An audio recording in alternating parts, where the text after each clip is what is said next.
ఒక వారం నుంచి ఎవరో నేను కొత్త మనిషిలాగా అసలు ఎలా ఇచ్చారు ఈవిడికి ఒక ఎమ్మెల్సీ అని ఒక వింతగా ప్రశ్నలు వేయడం జరుగుతుంది. అంటే మీడియాలో జరుగుతుంది. అది మీడియా వాళ్ళు వేయడం కాదు, అది ఎవరు అడిగిస్తున్నారో కూడా మాకు తెలుసు. పాపం బీజేపీ టీఆర్ఎస్ వాళ్ళకి ఏం అర్థం కావట్లేదు అనుకుంటాను. ఒక మహిళగా మీ రెండు పార్టీలకు నేను సేవలు అందించాను. మీరు సరైన నిర్ణయం తీసుకోకపోబట్టి మీ పార్టీని విడిచి నేను బయటికి వెళ్ళాను. ప్రజల్ని ఏ రకంగా మోసం చేయాలో ఆ రకంగా మీరు మోసం చేస్తున్నారు. సో ఈ రకంగా నేను బయటకు వచ్చి మనిషి నేను కష్టపడి ఒక మహిళగా కొట్లాడి నిజాయితీగా ఉంటే ఇవాళ ఒక ఎమ్మెల్సీ నాకు ఇచ్చినందుకు ఎందుకో మీకు అంత బాధ నాకు అర్థం కావట్లేదు. అంటే రేపు రాబోయే రోజుల్లో హౌస్లో మీ బండారాలని బయట పెడతానని భయం వేస్తుందా? హార్ట్ అటాక్లు వస్తాయా మీకు నేను అడుగుతున్నాను.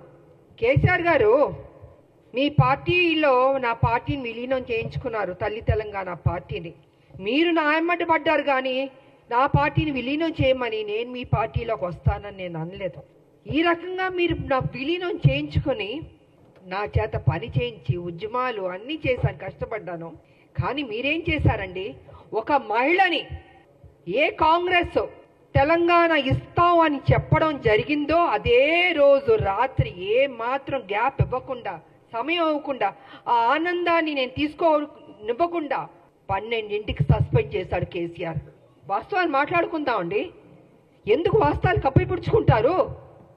విజయశాంతికి సంబంధమే లేదా? తెలంగాణ విజయశాంతి పోరాడలేదా? ఫర్ కైండ్ ఇన్ఫర్మేషన్ 1998 నా రాజకీయ జీవితం మొదలైంది బీజేపీ నుంచి. ఇది అందరికీ తెలిసిన సత్యం. ఒక ఓటు 2 రాష్ట్రాలు అనబట్టే నేను వెళ్ళాను.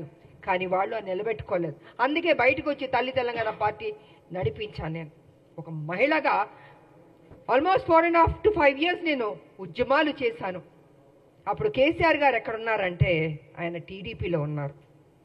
ఆయన టీడీపీలో ఉండి ఆయనకి మంత్రి పదవి ఇవ్వలేదు కాబట్టి అప్పుడు బయటకు వచ్చి ఆయన ఉద్యమం ఎత్తుకున్నారు. అప్పటికే నేను ఉద్యమం అన్నది స్టార్ట్ చేశాను. ఇది తెలుసుకోవాలండి. కొంచెం వెనక్కి వెళ్ళి బహుశా అందరికీ తెలుసు కానీ తెలియనట్టు నటిస్తుంటారు. అంటే ఒక బురద జల్లడం కేసీఆర్ ఒక్కడే కాదండి, ఆయన సొత్తు కాదు తెలంగాణ. 1200 మంది చనిపోయారు తెలంగాణలో. ఎంతో మంది త్యాగం చేశారు, ఎంతో మంది కొట్లాడారు. దాంట్లో ఒక ఆడబిడ్డగా నా వంతు నేను కృషి చేశాను. నేను అలాంటిది ఈరోజు ఒక ఎమ్మెల్సీ వచ్చినందుకు ఎలా వచ్చింది, ఎందుకు ఇచ్చారు, ఏం చేశారు, ఆవిడ అక్కడ ఏంటంటే ప్రశ్నలో. తెలంగాణ పార్లమెంట్లో 2 ఎంపీలు వెళ్ళారు కదా, 2 వెళ్ళినప్పుడు కొట్లాడుతున్నప్పుడు కేసీఆర్ ఎందుకు ఎగ్జిట్ అయిపోయాడండి? చివరిదాకా ఉంది. ఆ రోజు మా ఎంపీలు కాంగ్రెస్ ఎంపీలు అందరూ ఉన్నాం, పెప్పర్ స్ప్రేలు కొట్టారు. నార్త్ ఎంపీలు అందరూ చెత్తగా బాదుతున్నారు మమ్మల్ని ఎంపీని. నేను మీరా కుమార్ గారిని ఇలా పట్టుకుని నిలబడ్డాను. నేను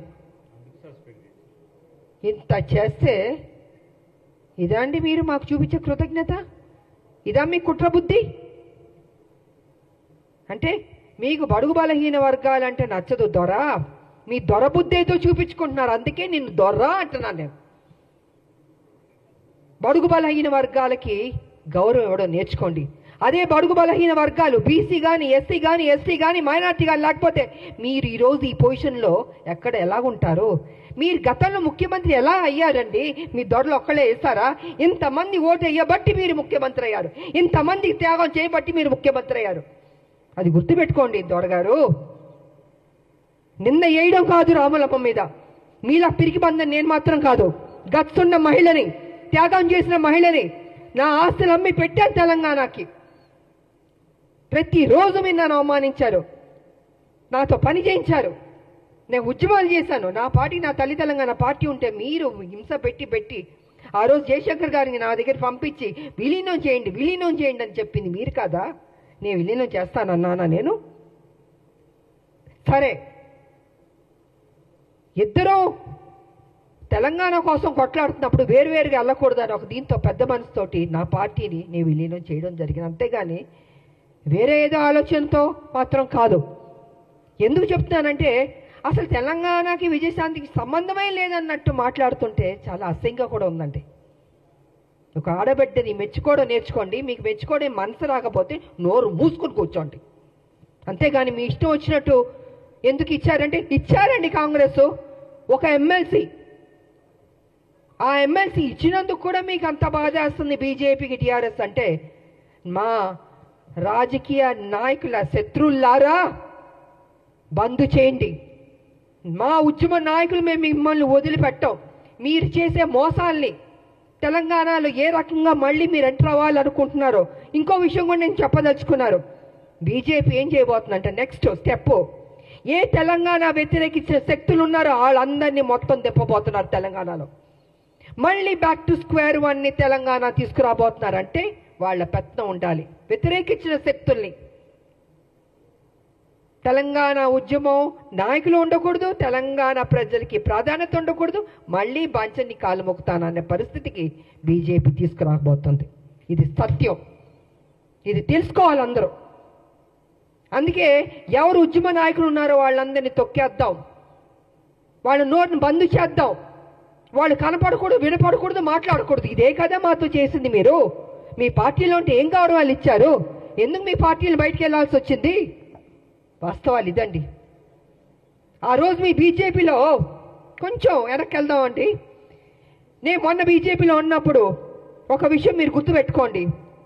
కిరణ్ కుమార్ రెడ్డి గారు తెలంగాణను వ్యతిరేకించి ఆయన అసభ్యకరంగా మాట్లాడి తెలంగాణ ఉద్యమానికి నేను ఒక్క పైసా ఇవ్వను తెలంగాణకి, ఏం పీక్కుంటారో పీక్కోండి అన్నాడు కదా ఆయన.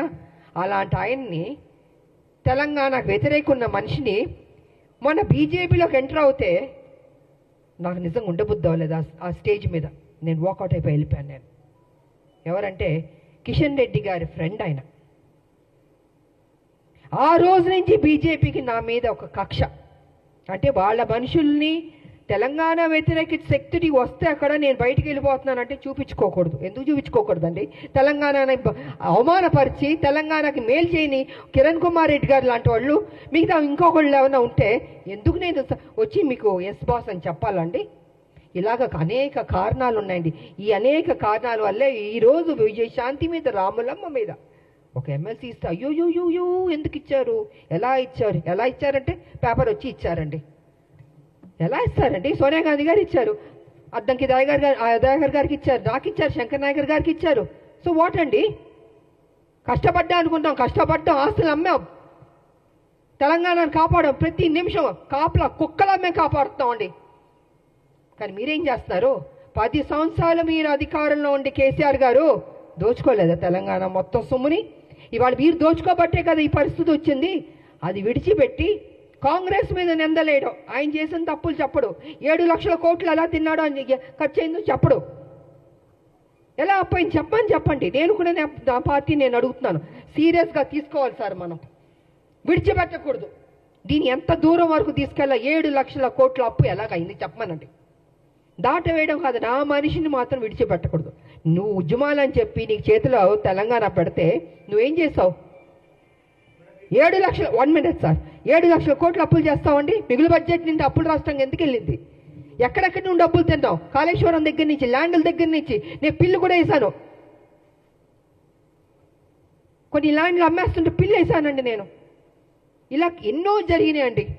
అందుకే వాళ్ళు చెప్తున్నాను నేను, కేసీఆర్ వాస్తవాలు నువ్వు మాట్లాడాలి. సమయం దగ్గర పడింది. నువ్వు చేసిన తప్పులు చెప్పాల్సిందని మేము విడిచిపెట్టాం, డెఫినెట్గా విడిచిపెట్టామండి. మా రాష్ట్రం మేము కష్టపడి తెచ్చుకున్న రాష్ట్రం, నా ప్రజలు బాగుండాలని కోరుకునే వాళ్ళం మేము. ఉద్యమకారులకు మాకు నిత్యం మా ప్రజలు బాగుండాలి, మేలు జరగాలని ఆలోచిస్తూనే ఉంటాం మేము. ఇంతకు మించి మాకు అయ్యా ఉంటుందండి. కాబట్టి నా పార్టీని రిక్వెస్ట్ చేసేది ఏంటంటే విడిచిపెట్టకూడదు సార్. మనం ఎట్టి పరిస్థితుల్లో కేసీఆర్ చేసిన అప్పును మొత్తం ఒక్కొక్కటిగా బయట పెట్టాలి. ఏదో నామకే వాస్తే మనం మాట్లాడడం లేదా వదిలేయడం కాదు, తవ్వాలి, బయటికి తీయాలి వాస్తవాన్ని. ఇది నేను ఈ సందర్భంగా తెలియజేసుకుంటూ